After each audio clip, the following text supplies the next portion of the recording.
Hello friends, good morning. আজকে যেহেতু বৃহস্পতিবার, সেজন্য আমি তাড়াতাড়ি উঠে ঘর দুয়ার পরিষ্কার করে পুজোটা দিয়ে দিলাম। আর বৃহস্পতিবারে সকাল সকাল পুজো দিতে ভালোই লাগে। আর আজকের ওয়েদারটা আমাদের এখানে একদম কালো করে আছে, হালকা হালকা বাতাসও দিচ্ছিল, ভালোই লাগছিল।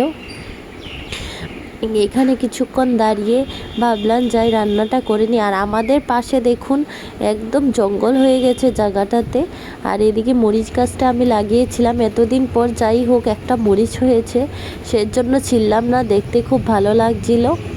আর আজকে আমি দুপুরের মেনুতে বানাবো, এদিকে তো আমি ভাতটা চাপিয়ে দিয়েছি কারণ এটা সকালের জন্য বানাচ্ছি। আর এদিকে বেগুন ভাজছি। আর আজকে বলছিল যে ডিম খাবে, সেই জন্য ডিমটাকে আমি বাটির মধ্যে ভাপিয়ে বানিয়েছিলাম।